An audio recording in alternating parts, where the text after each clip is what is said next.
Yes, but it's not going unavenged.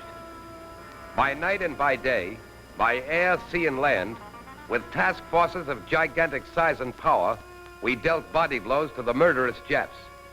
We struck from the bases we seized in the Marshalls and Gilberts, from New Guinea, from New Britain. The capture of New Britain was necessary in our plans to lay open the way through Truk and Rabaul to the centers of Jap resistance between us and Tokyo. Our first blow fell in Arawa. Arawa was a combined operation of unprecedented force. It sent the Japs reeling under the weight of our naval guns, our planes, our highly trained amphibious assault troops, and the overwhelming superiority of our equipment. This was a combined operation of air, sea, land, and labor, the full American team operating at top strength. The sweat of a lot of American workers went along with the tough, battle-hardened Marines on this mission. The workers who made these landing craft. The electronic workers who built the communication devices that consolidate our teamwork during battle. The workers whose instruments brought our fighting men accurately to this exact spot. The Japs and Arawa spotted us coming just in time to get some of their Zeros off the ground. They dropped Tokyo dynamite around the first wave of assault boats.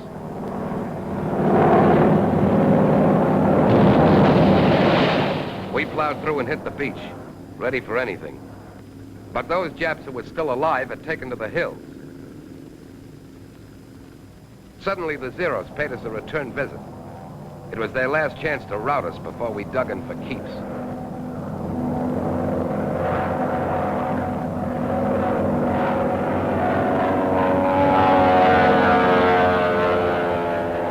Our gun crews got busy.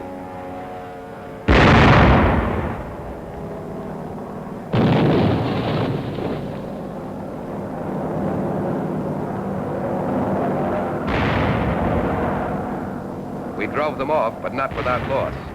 That's one of our P-38 Lightnings. Its motor on fire, helpless. Our pilot is coming down on his silk. This is the moment for which trained, sensitive hands back home cut and stitched that parachute. Those hands were reaching out now to save a fellow American's life. One of our Higgins boats brings the pilot in, a weary, shaken boy.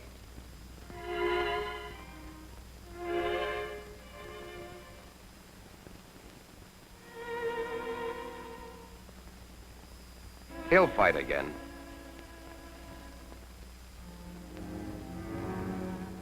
There was plenty of evidence in Arawa of the terrific accuracy of our guns.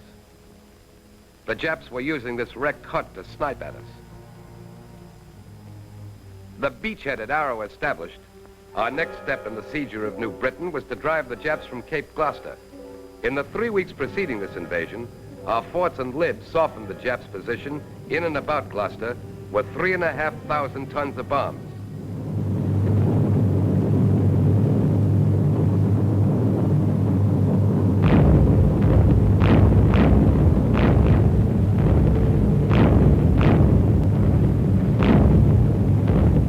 Now we gave them more of the same.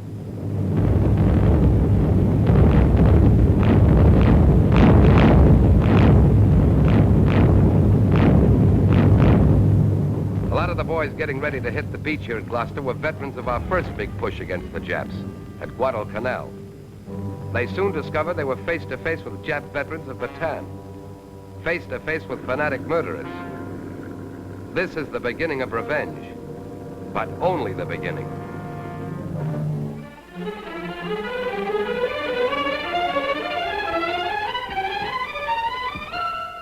But the main idea of our boys hitting the beach at this moment was more than just revenge. It was bigger and harder. The destruction of the whole vast stolen Japanese empire. And this too was only beginning. There are still months of this kind of bloody business ahead of us. Stronger and still stronger combined operations of air, sea, land, and labor. Our strategy now was to join forces between Arawa and Gloucester, cutting off thousands of Japs from reinforcements from the north. We advanced, slogging through dense undergrowth and tropical swamps.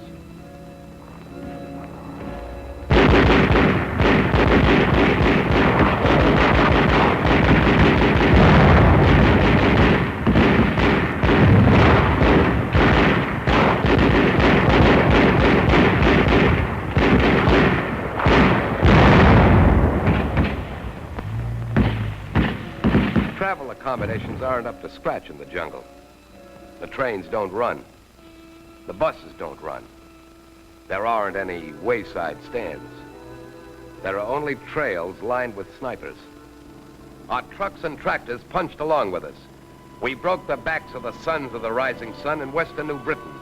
We forged the steel trap a little tighter around the necks of their leaders in Tokyo. The leaders who boasted once that their flag would fly from the White House. Combined operations smashing forward through hell and high water.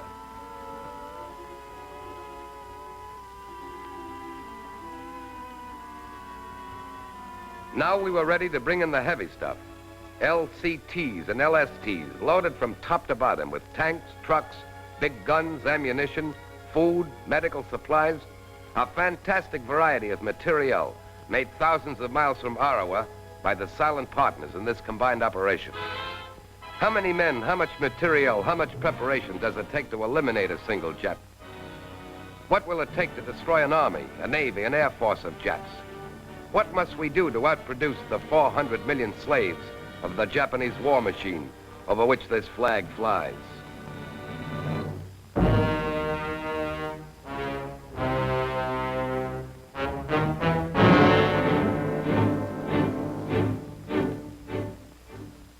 In Russia, it's general winter. In Italy, it's general mud. Not caring which side wins. Waging a private war of his own with a new stock of hardships for our men.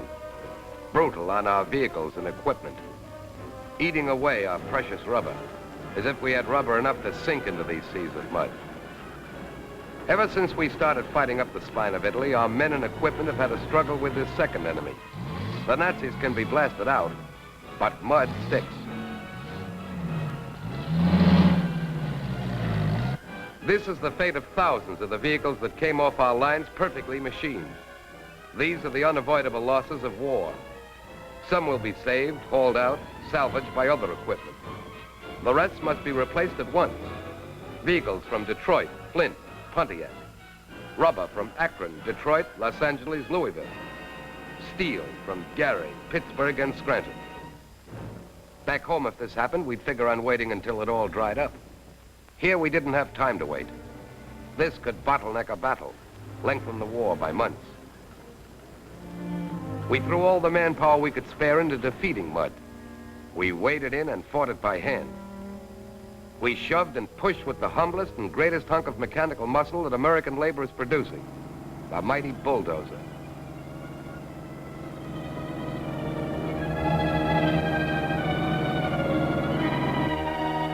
We blasted the side of a mountain. Crushed the rock. Built new roads. Weapons, food, a whole campaign went rolling forward again.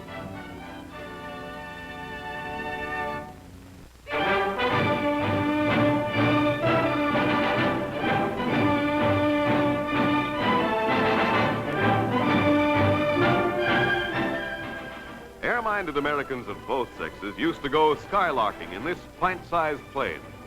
It was as easy to run as a flipper. You could take off and land on a dime. It was ideal for a Sunday picnic with the crowd. That was before Hitler and Tojo started cooking. Now this plane has become America's mightiest midget. Our boys in the Pacific jungles call it the Flying Jeep. In Italy, they call it the Grasshopper. The Germans gunning at them from the hills call it the Hellraiser. It's a Hellraiser without armament. You could punch a hole through the fuselage with your fist. It's no fort or liberator, but when Hitler's boys spot it, they start ducking. They know this small fry puddle jumper can direct a deadly barrage of artillery fire with pinpoint accuracy.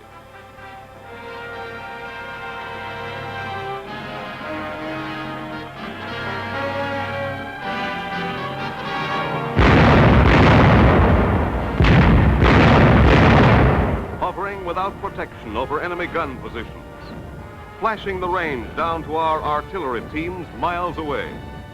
That's the hell-raising job of these Grasshoppers.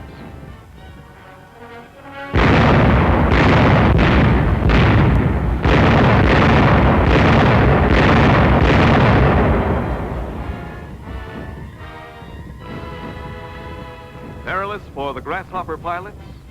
Damaging to the tiny planes? Yes. But they're vital. Without them, our advance on all fronts would have been harder.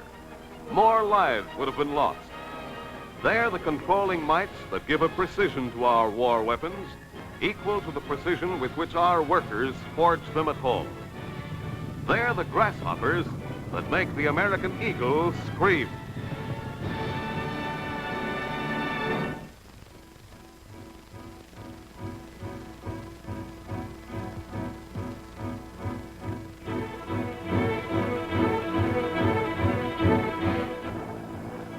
This is the story of a stranded Liberty ship, a B-24 bomber, and a piece of rope. The place is somewhere near India. No tug could get close enough to the ship to tie up and haul it off the sand. The crew of the bomber takes on rope. The idea is to drop one end of the rope on the Liberty, the other end on a tug waiting at the edge of the shallows. A good trick if it works. The rope is dropped. It misses the deck.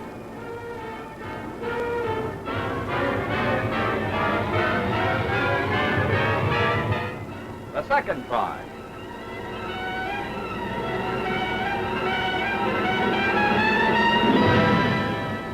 The Yankee Rope Trick succeeds. None of the men and women back home who made this tiny item, this rope, could have guessed that one day it would save a supply ship.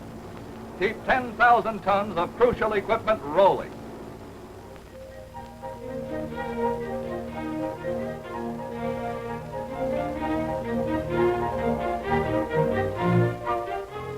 Brother, these are pipes of war. We've got them crossing the map of Italy, delivering oil, gasoline, aviation octane. It's the combat big inch that's feeding fuel to our fighters faster than it's being burned. As the Army advances, the pipeline advances. It frees a vast number of tank trucks that would have to jockey back and forth daily over shelled roads. It frees 9 out of every 10 men that would be required to drive those trucks. It saves the fuel those trucks would burn. These engineers are stringing a new section. They can string 10, 20, 30 miles a day, always on the heels of the fighting boys ahead. Here at a port in Italy is where our tankers tie up with fuel from California and Texas, 7,000 miles away. A feed line connects direct from the ship to pipeline, then to the front line where the fuel is needed most. We built storage tanks for our reserve. They also connect with the pipeline. Power pumps along the route keep the fuel flowing. In back of the Army's pipeline are the petroleum technicians, the chemists and scientists working overseas. Back of them are the thousands of craftsmen who build tanks like this one. Here, Italian workers are helping us protect our fuel against attacking Messerschmitts and Focke-Wulfs. Here's what's happening to the gasoline missing from the millions of civilian motor vehicles at home. And here is another combat filling station, pumping aviation octane only, for allied warbirds only, on the big inch that will follow our forces across rivers where every bridge has been bombed out, across plains and mountains, yes, up to Berlin. Fuel for our advanced supply depots within sound of enemy artillery fire. Fuel for trucks, lubricants for tanks, bulldozers, for jeeps, for weapon haulers, for the incredible number of vehicles needing and burning fuel at a faster rate than in any war in all history.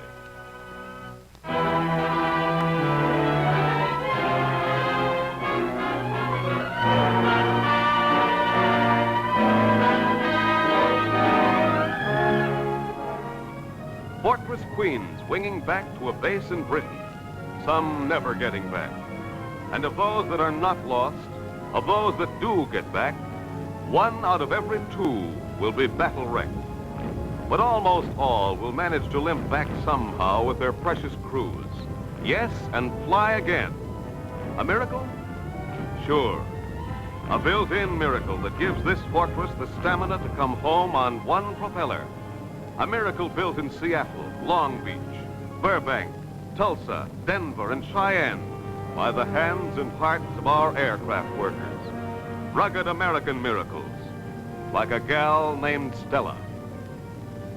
Struggling back with 3 of her engines blasted after a bombing date over Germany, Stella radioed she couldn't reach the landing field. So operations told her to settle for an oat field. Crash landing, broken wheeled and wounded.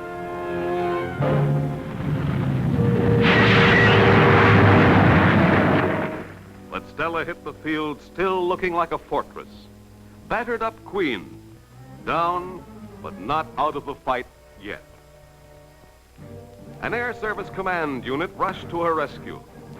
Mechanics and technicians with mobile tools to patch up a B-17. Fix her flak-torn fuselage, get her motors roaring again.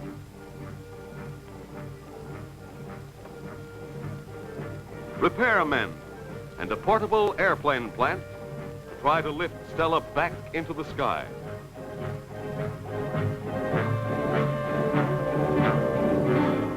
And while the ground crews work, the earth movers, the engineers join the party.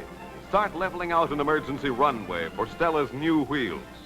Start pushing the earth around, rolling it down. Every month, 500 other battle-damaged planes like Stella climb back into the air. It's a miracle that must be accomplished day in and day out if we are just to stand still in the size of our fleets. But we must do more than stand still. Our fleets must grow and grow as the size of our invasion forces grows.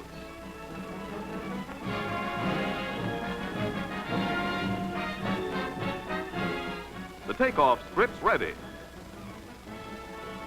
Stella's ready. Her motors turn over.